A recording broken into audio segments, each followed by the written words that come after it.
I don't want no oil, a spoil in my shoreline. I like fish much better than crud. I like birds and things, a-creeping and crawling. Won't trade no more oil for blood. The sun done give us all we need to make this country run. But that black demon oil's got us fussing and fighting, and I do believe it's time we was done. I don't want them nukes run by them kooks who think radioactivity is fun.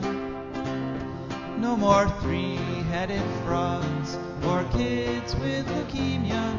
Nuclear power ain't fit for a dog. The sun done give us all we need to make this country run. But that nuclear power's got us fussing and fighting, and I do believe it's time we was done. No nukes!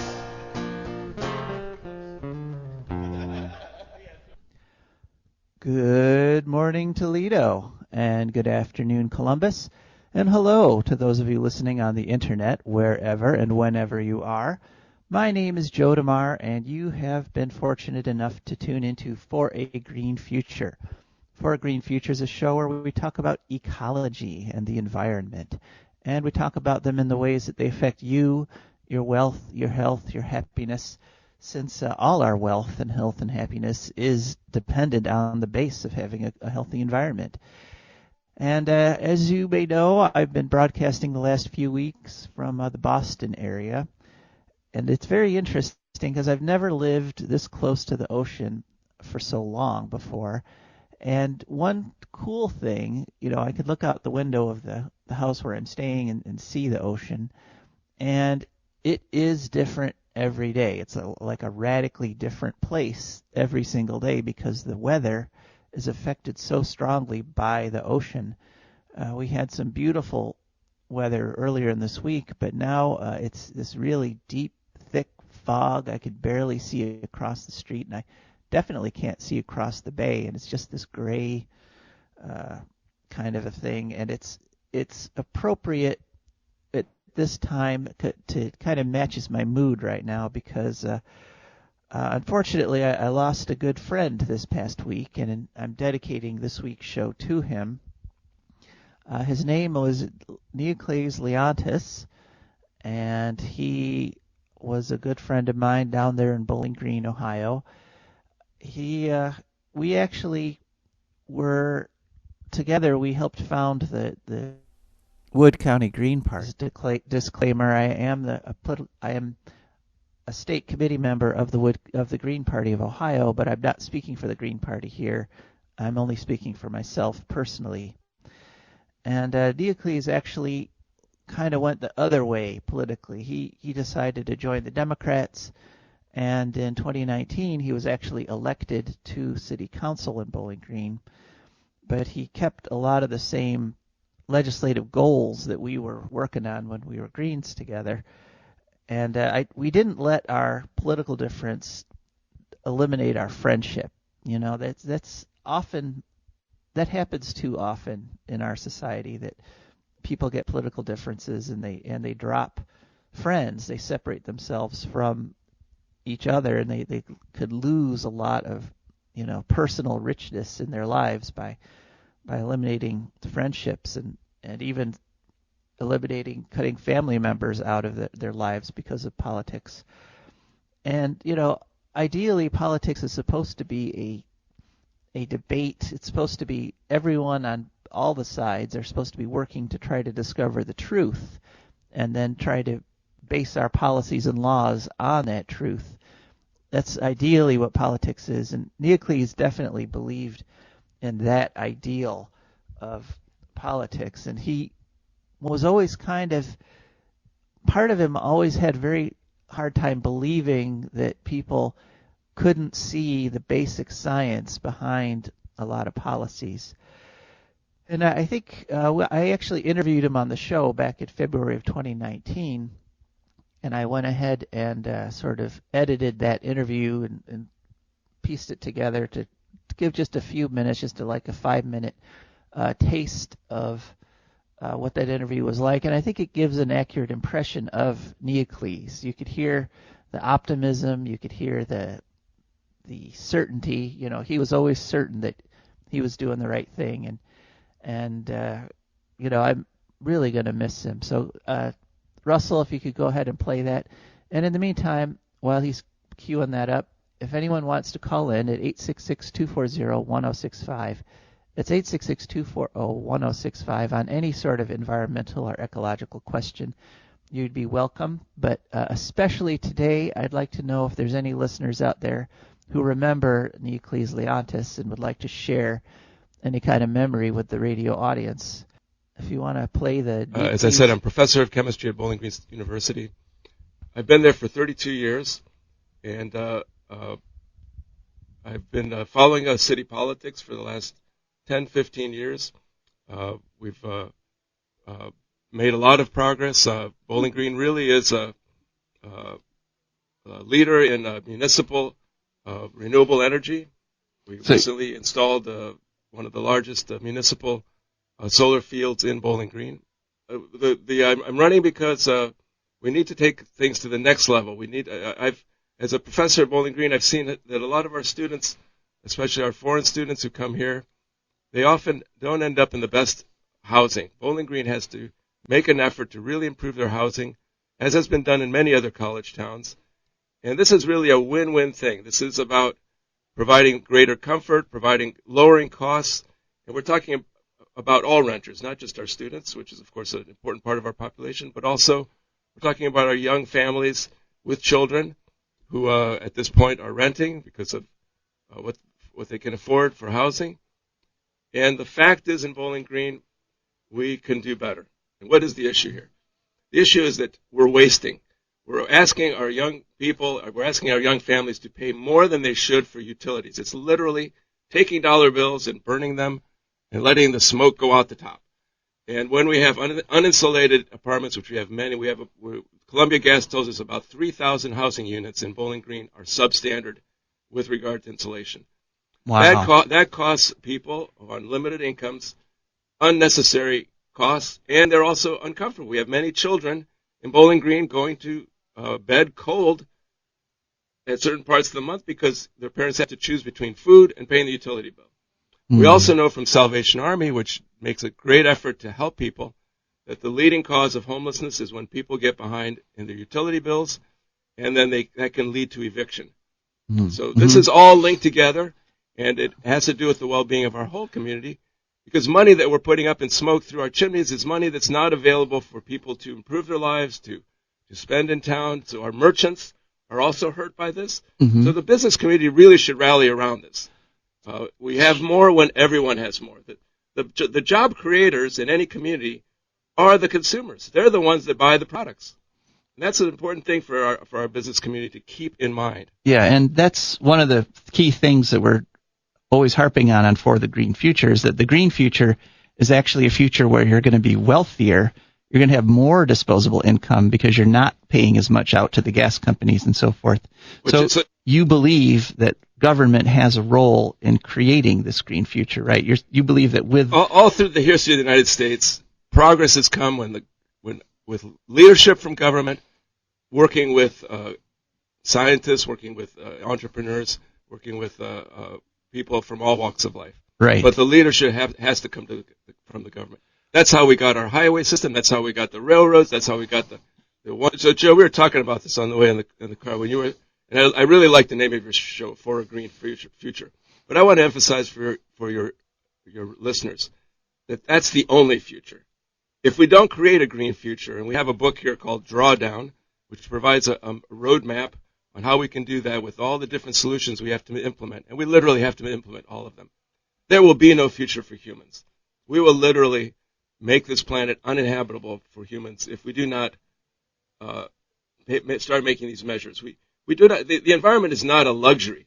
It is the basis that makes human life possible on Earth. So, and to the degree that we take care of it, there will be a future. So you're saying the green future is the future. Without a green future, there is no future. I see. So green future or no future. All right. I think that's how you should call your show from now on. Well, I appreciate it. All right. That was Neocles Leontis in our interview back in February of 2019. And if you want to hear the whole interview unedited and unswitched around, it's available on Podomatic as a podcast. You can also get that through your Apple podcasting. Just search for A Green Future. And it's also on our YouTube channel, which has some nice pictures of Neocles also. So that was, just go back and search for our February 2019 episodes, and you'll see it there. Yeah, it hurt piecing that together. It hurt making that little clip because I know that I'm never going to hear Neocles' voice in real life again. Now all we have left are recordings. And but what he was saying, the words he was saying, we can't afford to lose that as a people. I mean, we have to heed Neocles' warnings and switch off of fossil fuels. And I have a story later on in the show, the second half, that kind of plays that up, that points the necessity of that out. And Neocles saw that necessity, and it's really sad and kind of ironic that he died in an automobile accident in Bowling Green. And there have been an unusually high number of automobile accidents at Bowling Green this past week on South I-25 there on Dixie Highway. I've just been one after another. It's really alarming, but that also points out that our addiction to cars, our addiction to automobiles, has greater costs than we like to admit. It's more than it in terms of destroying the climate. It's really true, but also we're destroying ourselves. Tens of thousands of people die each year in car accidents, where if we had a decent public transit system, if people could be taking the trains and even buses, it's been proven over and over again that those, in terms of the number of people that get killed in them, they're much, much safer. They're not just cleaner, they're safer. And I know Neocles, and I know that if had there been a commuter rail line or a bus line from BG to Perrysburg or Toledo or wherever he was heading, he would have taken it, because he valued that time, and he was Greek, and he had experience with Europe and their superior public transit systems, and he talked about how, to me at some points, about how you could be on a train or a ferry and you could get work done. You could just sit there with your notebook open and your cell phone going and just concentrate on whatever you needed to do, and not trying to save yourself from death every minute that you're behind a wheel. It's really sad, and we're going to miss him. And as I said, if anyone wants to call in at 866-240-1065 and share a memory of Neocles with us, I'd appreciate it. Okay, something else we really appreciate here on the show, our regularly scheduled guest that I wanted to talk to you folks about. I mentioned last week the Interagency Task Force Plan on Yellowstone Bison, quote, management, unquote. And I wanted to talk to our friend with the Buffalo Field Campaign, Stephany Seay, and I did manage to get an interview with her and record it. The way we treat the bison in Yellowstone, to be kind of parallels the way we treat all of nature, all of this creation that we're living on and dependent upon. Because what's happened with the bison is, at one point they were just like, okay, let's wipe them out. And they didn't pay any attention to the population. Then they got the population down to almost nothing. They were about to go extinct, and then people sort of came to their senses and said, hey, wait, we've got to preserve them. And the numbers have been going up. They've gotten up to, from a low of less than 1,000 up to around 4,000 now. But now economic interests in and around Yellowstone, specifically the cattle ranchers, have decided that that what they want in order to make money off of the rangelands, they're willing to sacrifice the bison. And so the government has kind of responded with like, all right, well, we'll keep some, but not too many. We'll get rid of most of them. And the upshot of that policy, I think you'll hear in this interview with Stephany. So, Russell, if you can go ahead and play our interview with Stephany Seay, and if anyone wants to call in, please do call in at 866-240-1065, and we'll talk to you as soon as we're done listening to Stephany. All right. So, ready when you are, Russell? Who you're with? I'm Stephany Seay, media coordinator with Buffalo Field Campaign. Okay, great. And we really appreciate you being on. This, I think, is the third time that we're on the show. Thank you so much. Yeah. Could you just tell us sort of what's the current situation there in Yellowstone with the bison? What's going on right now? Well, right now we're having a really slow start to winter. We've had some pretty cold temperatures, but not much snow. So migration has been very slow to start. There's a few buffalo that are out of the park over here on the west side, but they're kind of staying relatively safe in a housing area that's buffalo friendly, and no significant migration over in Gardner yet. We haven't opened camp up over there yet. But unfortunately, we're looking at the government, particularly Yellowstone National Park, pressed by the Montana Department of Livestock, is aiming to kill upwards of 900 buffalo this year. Yeah, that's amazing. How many buffalo are there now? Oh, they're hovering around 4,700.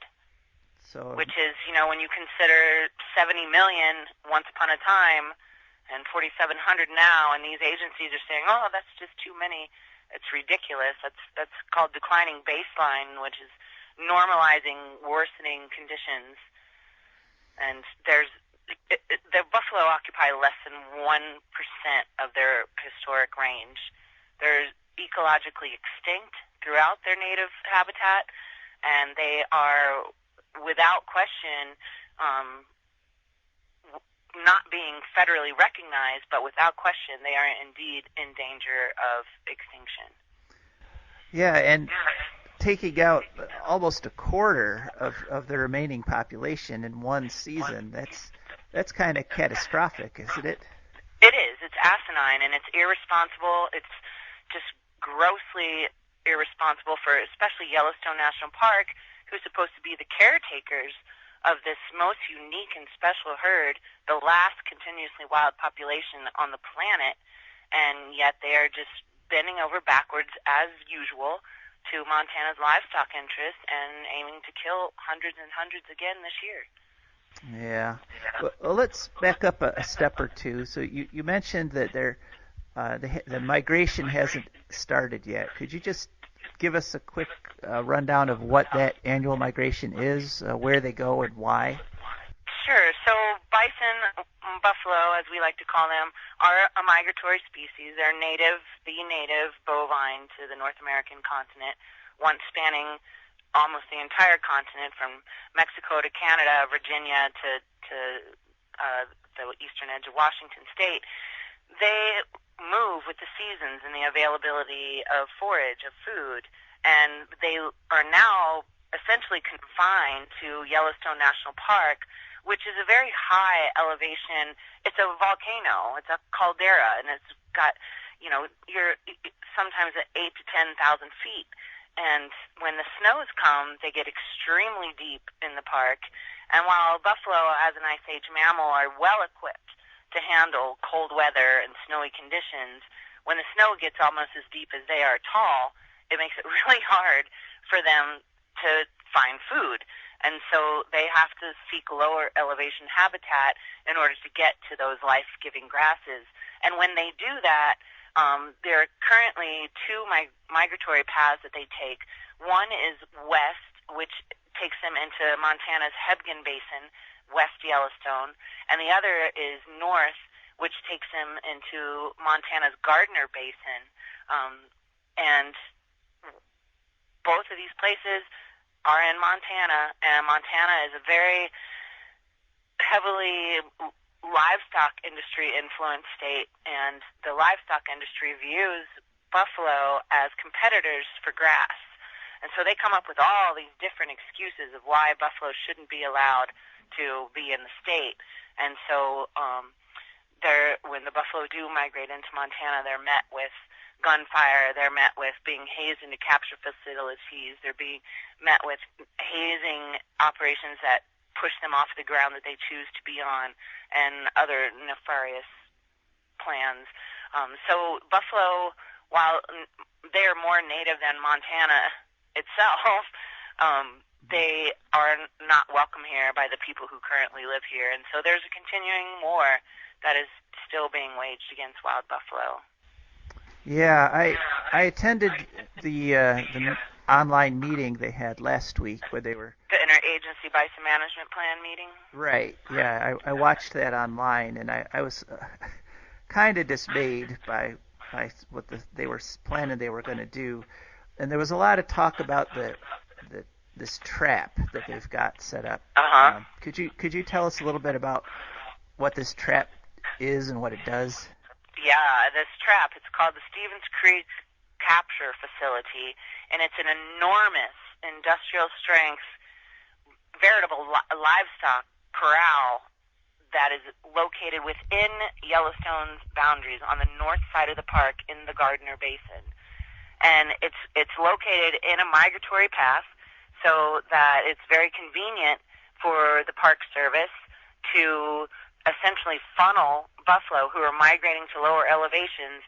They have to pass by this trap, and often they are captured before they get to go past it and forced into large pens, which then they're forced into smaller pens, which then they're forced into corrals, which then they're forced into bull pens and squeeze chutes and sorting pens, and eventually they're loaded onto livestock trailers and shipped off to slaughterhouses from there.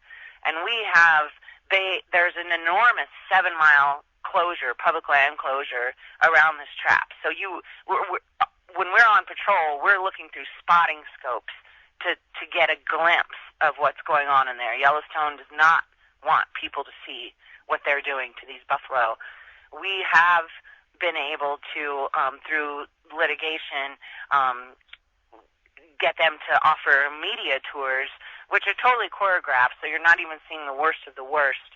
But we've been in there, and we've seen what happens on a day-to-day basis. And these poor buffalo, I mean, their families are ripped apart. Mothers are torn from children, sisters from aunties, brothers from sisters. I mean, it's awful what happens in there. And then they get run through these squeeze chutes, and oftentimes their horns get broken off.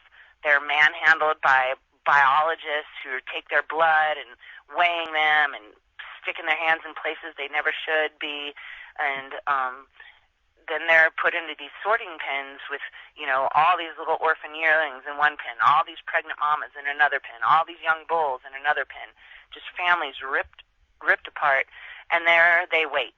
They wait in fear until they're loaded onto the tin can stock trailers that haul them off to slaughter facilities. Yeah, that's terrible. It's awful. Yeah. One thing I noticed at this hearing was there seemed to be sort of a dichotomy between the people who are there representing the tribes that do some hunting and the government agents, because one of the tribal members brought up the idea that 1,000 buffalo in 2 different spots in Yellowstone is not enough for genetic diversity, and he even said exactly. He even said, we want 5 million buffalo. Yes. We don't want 2,000 buffalo. That was Eric Holt. He is the chairman for the Nez Perce, the Nimiipuu Fish and Wildlife Commission, and he's the brother, actually, of our executive director, James Holt. We were just so thrilled that he stood up and spoke out the way that he did. And, it's just ridiculous. It's like, so we have in Yellowstone, there's the central herd and there's the northern herd. The central herd migrates into both the Hebgen and Gardner basins. So they are doubly impacted by management actions. And the Park Service recognizes this. Montana Fish, Wildlife, and Parks recognizes this, and they're asking people, please, maybe don't hunt on the west side, because any more lethal action against the central herd is going to really be jeopardizing them much further. But at the same time, it's like they're capturing buffalo from the central herd without even the northern and central herd. They don't know which herd these buffalo that they capture and run through the trap are coming from, unless they were wearing a radio collar, which there's only a few of those. And so it's really irresponsible, grossly negligent of the Park Service to place the conservation burden upon hunters while they continue to just capture and trap and ship to slaughter indiscriminately. And I mean, this is something that, Eric was speaking to. And then also that the population itself is not, you have 7 different tribes who are hunting under treaty right. And then plus this madness that Yellowstone puts these buffalo through with the capture and then also the quarantine operation. And they want to just keep this population at such a small level, and it's just simply not sustainable. And it's simply, there's no reason for it. There's so much land still even within the park boundaries that the buffalo could use that they haven't even used yet, and not to mention all the tens of thousands, if not hundreds of thousands of acres surrounding Yellowstone National Park, National Forest land, where buffalo could sustain themselves in more thousands and thousands. And so it's just asinine for the Park Service to just bend over backwards for the livestock industry and keep this most sacred, unique, and important population in such small numbers. It's just unthinkable. And this is our national mammal we're talking about. You might as well clip the wings off of the bald eagle. Mm-hmm. Yeah, there was some. It sounded like there was some mention in the meeting of areas of tolerance where they're supposed to let bison be, but it also sounded like they all got hunted or caught in the traps before they could get to those areas. And that does happen. It's really unfortunate. The way that this is set up by Yellowstone and by the state of Montana, buffalo, when they're beginning to migrate into Montana, over here on the west side, they have year-round habitat. Over on the north side, they have seasonal habitat. However, they're not even hardly allowed to access that habitat because as soon as they exit the park, there's people waiting there to kill them. And so it's like they come out of the park and they're met with gunfire or whatever madness you can think of. And so why would they come? Why would they stay? And oftentimes they if they don't all get gunned down at once, they'll turn around and leave, and they won't come back out until they know that hunting season is over and it's safe to come out. And so the bottom line is that we need to just have like a moratorium on all this killing and allow these buffalo just stand aside and let them re-inhabit these areas and feel safe there, and not just take them right away as soon as they step their nose over the line.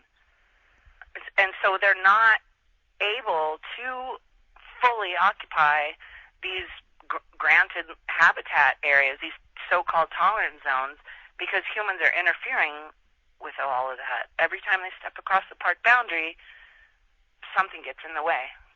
So it sounds like intolerance zones, actually. Exactly, really. Now, you mentioned the people around Yellowstone.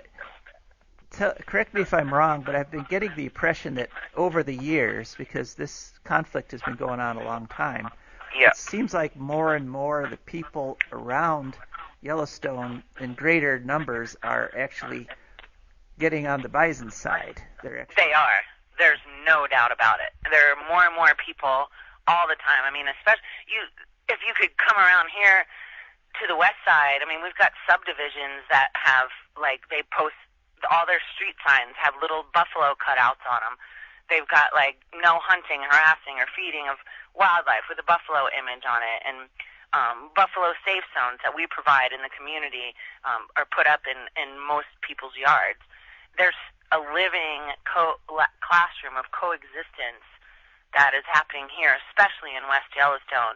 In the Gardner Basin, it's catching on more and more. People love the buffalo. They're just a little bit more, for some reason, intimidated by the powers that be to really speak up in a powerful way. Whereas over here in West Yellowstone, people have been extremely active over the years, and it has helped us gain all this ground that we've been able to get for the buffalo. So if you look at, there's been a couple of polls conducted over the years, and there's more than 75% of Montanans who want wild migratory buffalo roaming freely throughout the state. Wow, that's amazing. I had no idea it had gotten that popular. That's wonderful. And people are just sick of this management scheme. I mean, they know brucellosis is baloney. They know that elk have been implicated numerous times, yet they're free to roam. So what is the deal here with the buffalo? It's like, what is this prejudice against these buffalo? And it's almost as if, it's not even as if, it is the attempt of genocide continuing. Yeah. Essentially, it seems like they're more interested in literally wiping out the buffalo than protecting them. Yeah, if they could, they would love to put up a fence around the park and just be done with them. Wow. Well, but we'll never let that happen. Well, good. Well, and we're really glad you folks are out there. Thank you, Stephany, for helping to protect the buffalo, and let's hope that their plans don't come to fruition this year. Let's hope they don't manage to kill as many as they're planning to. Well, there's a chance that things might not go the way that the Park Service wants them to go this year, but we'll have to wait and see about that. But there's more and more people, and especially the tribes who are involved with this plan are really fed up with Yellowstone's capture operations, with all this mismanagement, and their voices are getting stronger. And so I think we can start expecting to see some more positive change for the buffalo in that regard. Oh, wonderful. Knock on wood. All yeah. right. So if people want to follow what's going on, if they want to keep up with what you folks are doing, how would they go about doing that? Visit buffalofieldcampaign.org. You can sign up for our weekly email updates from the field, which I put together, and we kind of tell you everything that's been happening and what you can do about it and how you can help the buffalo. We also have a Facebook page where we post a whole lot of stuff every day, and there's multiple ways. So I would say come volunteer, but unfortunately during the time of COVID, we're unable to accept new volunteers at this time, which has really been difficult for us because we're a volunteer-based organization. Mm-hmm. But in lieu of volunteering on the front lines, you can get our newsletters, you can get DVDs, you can just learn about what's going on and share that with people you know, put newsletters out in your community, talk to local media in your area, talk to all your friends, decision makers. Just spread the word to save the herd. That's kind of the saying that we've got around here. And the more people who know about what's going on, the closer we will be to stopping it. All right. Spread the word to save the herd. I like that.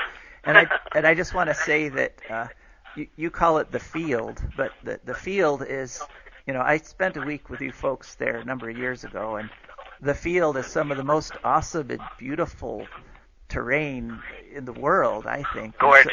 And so, if people follow you, even in the time of COVID, maybe they can vicariously get a little bit of that beauty into their lives. That would be nice.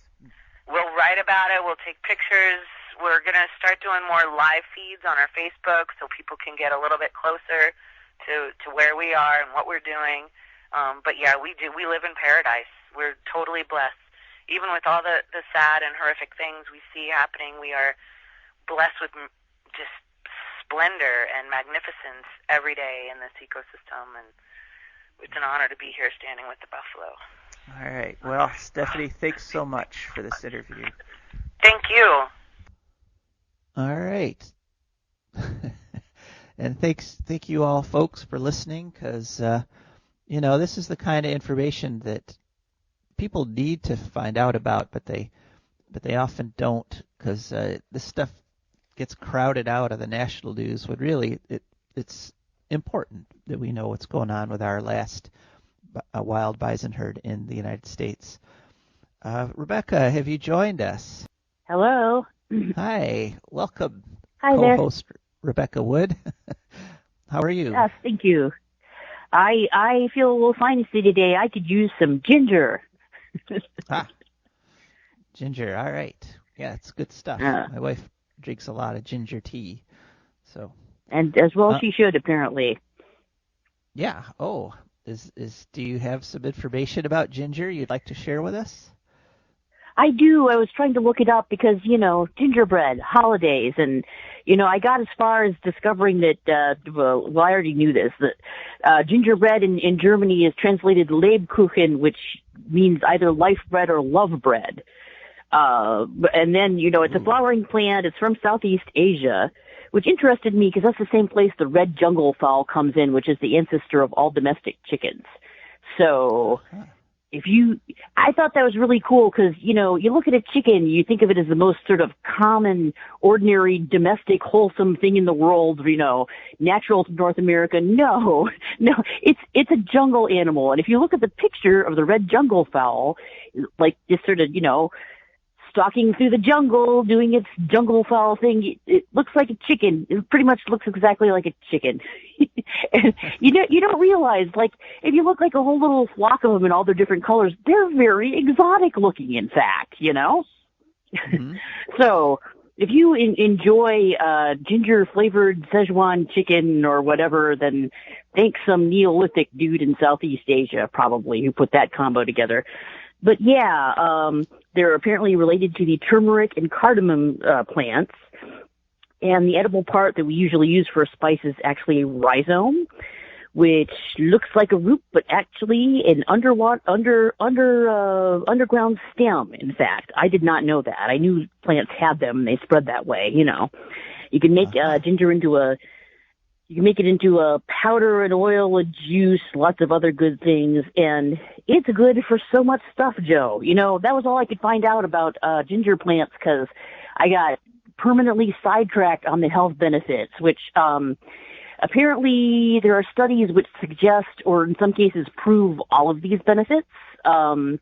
Some need more investigation or some are, traditional use backed by a study or two.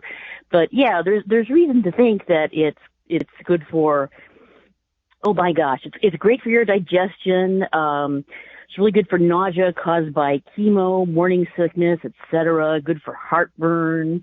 Oh my gosh, it's got all kinds of anti-inflammatories and antioxidants in it. Good for arthritis. Good for cold, flu, blah blah blah. It's really good for weight loss. It apparently lowers your blood insulin, which is nice. Good for osteoarthritis, especially combined with sesame oil, mastic, and cinnamon, apparently. Reduces risk for heart disease. Good for menstrual pain. Works as well as an NSAID or acetaminophen or ibuprofen in the right dosage, apparently. May help cholesterol. May help prevent cancer. Good for the brain. Good for Alzheimer's. Fights infections, especially oral bacteria, gum disease, and so forth. Good for headaches. A lot of kinds of headaches. Prevents blood clotting, which, might be good in some situations, not so much in others. But some people do get. Sorry. Well, that's great, and I just want to reassure people we're not getting any kind of money from the Ginger Council or anything like that. This is just us giving you information that we think you would like. So, well, thanks, Rebecca. I didn't want to cut you off there, but we actually have to. We got quite a bit left in the show, but that's thank you. Plus, you can gas on about the health benefits of ginger indefinitely, apparently. So we might want to devote part of the show to something else. All right. Well, good thing I stopped you then, because there we go. Yeah. Kept going till the 9:00 hour when. But Mick Gonzalez. It would just be the Ginger Show from now on. Yeah. Okay. All right. So, all right. So, speaking of things we have to move on to, one is to tell you about our sponsors. And what For Green Future is brought to you by the Wood County Park District. The Wood County Park District is a natural resources conservation agency. They protect natural spaces, maintain quality green spaces, provide engaging programming, and they teach people to love and respect nature. They restore wildlife habitats, and they lead outdoor adventures. Wood County Parks protects natural spaces in Wood County for all to enjoy, from 8 a.m. to 30 minutes past sunset every day of the year. And there's several ways you can find out what's going on. One is to just pick up the phone and give them a call and have a nice little chat at 419-353-1897. That's 419-353-1897. Another is to go to their website, wcparks.org, and you can also download their app. Just go to the App Store and search for WC Parks. And, of course, they're also on Facebook and other social media. And our show is also brought to you by our patrons. And these are people who've gone to patreon.com.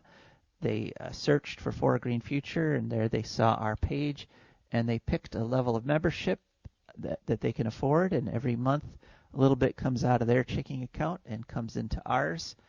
And it helps us keep the show going. So please consider going to patreon.com and becoming a patron of For a Green Future. So, Rebecca, did you ever meet Neocles Leontis? We're doing this show in honor of Neocles this week because he passed away in a car accident early in the week. I don't think that I did offhand. I heard about him both on Facebook and was it on the news also? Yeah. Yeah, I thought it was. Yeah, I think I heard about Facebook first and then the news. He sounded very, very confident. He sounded like a Leo, frankly. You know what they're like.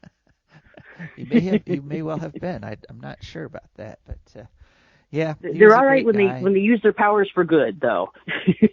Right. Exactly. Well, he did his best to do that. He was a great guy, and we're definitely going to miss him. Now, I talked a little bit about advertising already here, and now we're on to our Eco News and Views segment.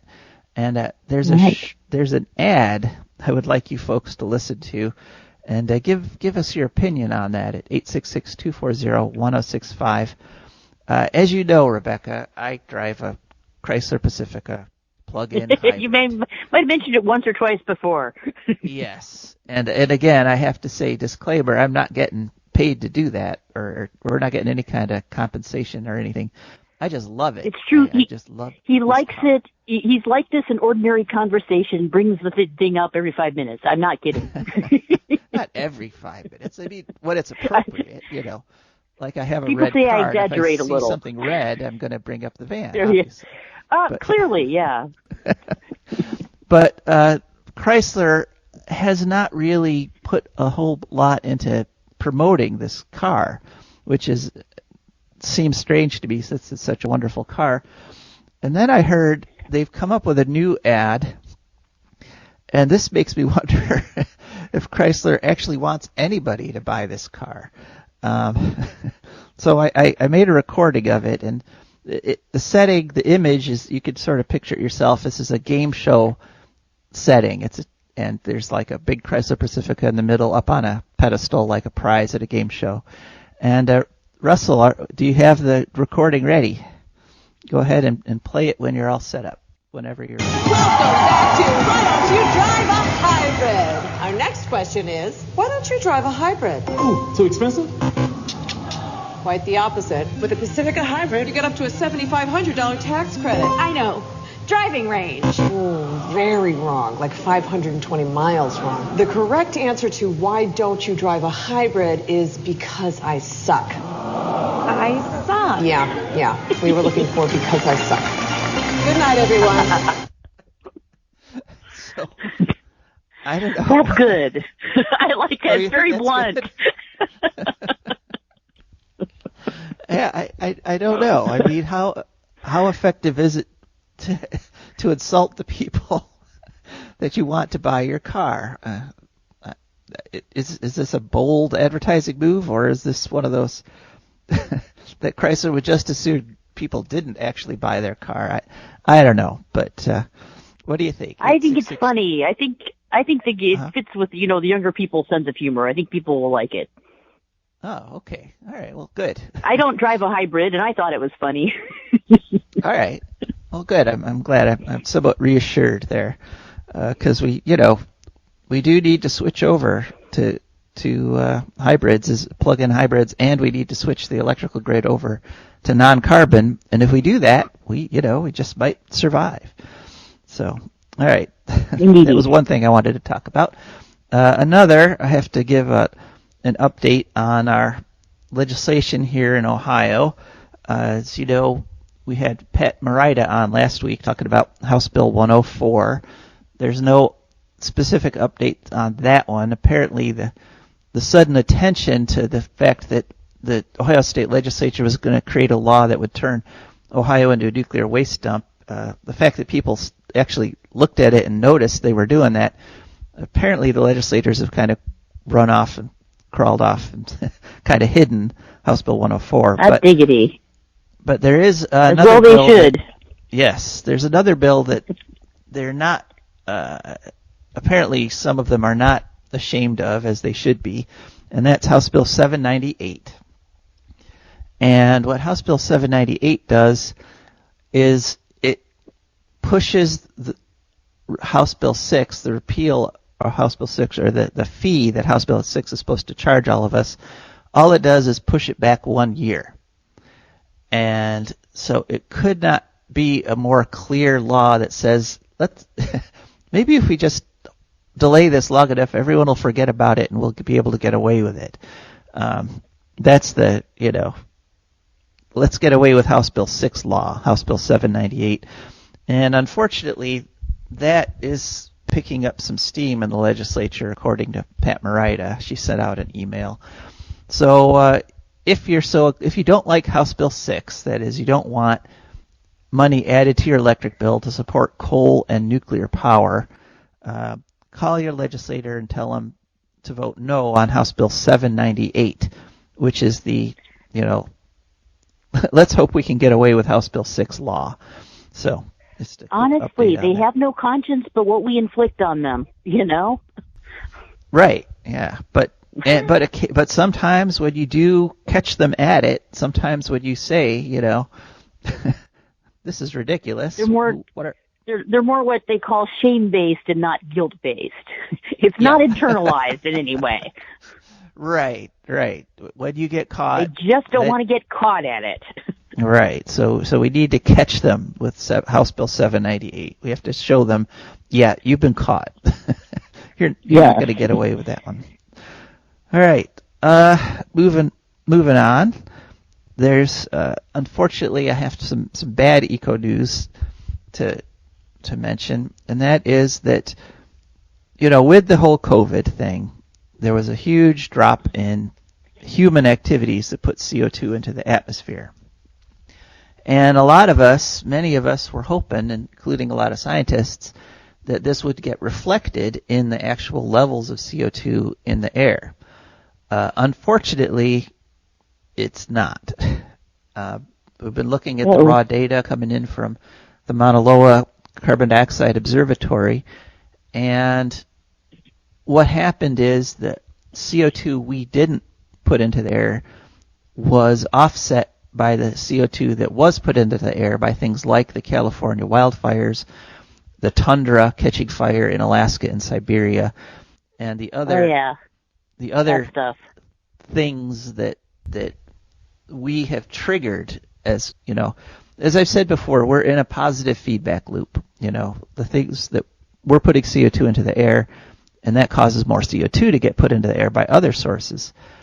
And the most familiar positive feedback loop we have is the feedback microphone situation, where you're in an auditorium and the volume's up too high, and the microphone picks up the noise from the speakers, and then that gets re-amplified back out through the speakers, back into the microphone, until you get that ear-splitting screech that some mid-'80s rockers learned to use to their advantage.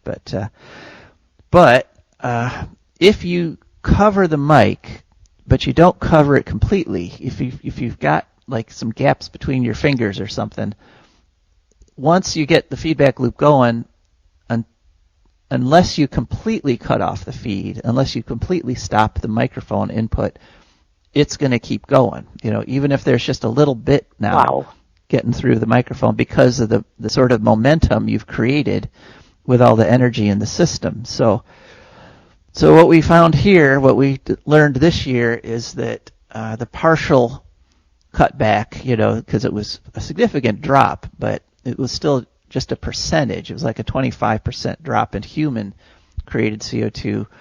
That wasn't enough now to offset the amplification we've already caused in the system. So we have to shut the mic off completely. We have to get off of CO2 100% if we want to stop this catastrophic warming. And we will. I have confidence that we will. So, because as Neocles said... Go ahead. These people who want the incremental gradual change, which is going to come too late to change anything on this and any other number of social issues, frankly. They remind me, I hear this a lot from people who are like, oh no, we don't, we want a big radical change. We just want to stabilize things and be careful, not have too much change too fast.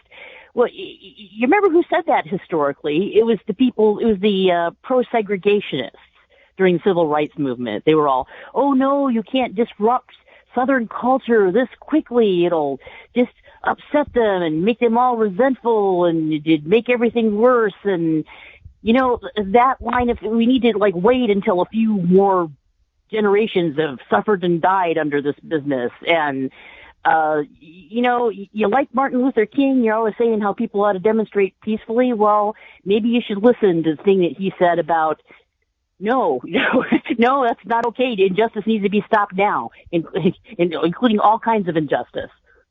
Right.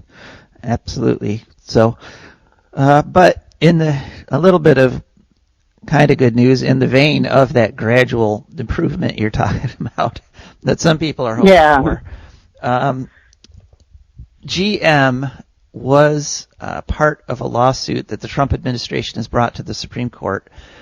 And what this lawsuit says is that states can't make more strict environmental laws than the federal government. In other words, if the federal government says, hey, you could eat up to a pound of lead a year, even though that would, kill people, if the federal government says that, Trump is saying, but states can't, if a state was like, wait a minute, a pound of lead a year, that's toxic, we're going to make a law saying you can't have that much lead. Trump's lawsuit says that, no, once the federal law passes, you cannot get more strict with the state law. And it's still going forward in the Supreme Court. What exactly happened to the concept of states' rights? Because as I recall, conservatives and anti-environmentalists used to be very big on that. Well, what happened is conservatives got control of the federal government. Okay. So now they want to be states' rights. Yeah. Yeah. Right. Exactly. So, what happened this past week is that GM has dropped out of the lawsuit. GM has said, you know what?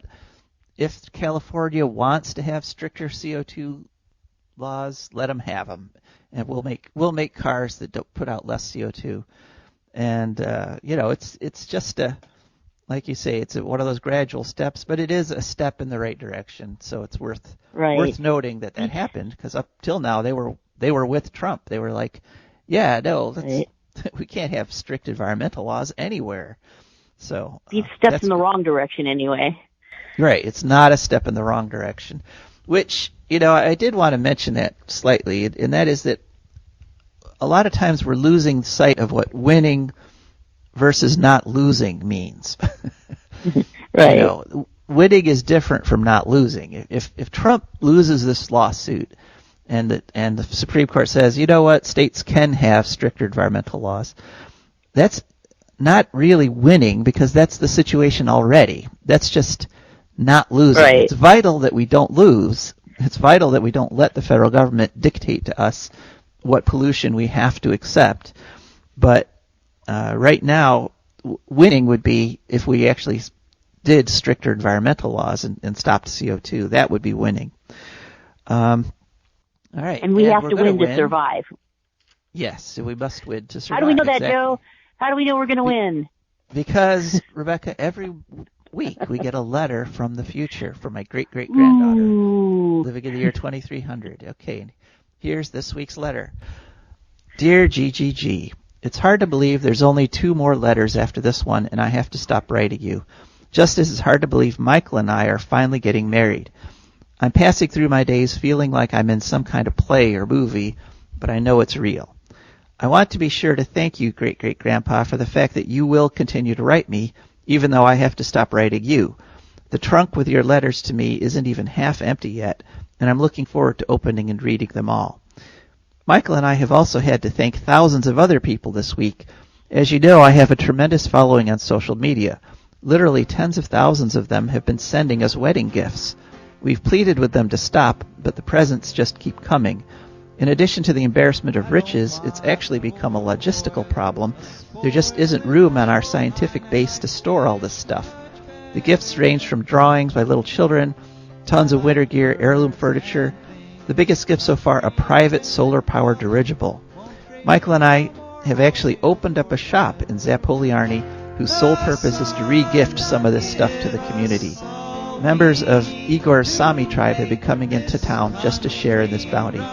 That's all for now, GGG. Love, Marie I. Okay, well, that's our show for this week, and in memory of Neocles Leontis. And so we'll be back next week. Thanks for listening. This is Joe DeMare. And Rebecca Wood. And we're signing off. No more 3-headed frogs or kids with leukemia. Nuclear power ain't fit for a dog. The sun done give us all we need to make this country run. But that nuclear power's got us fussing and fighting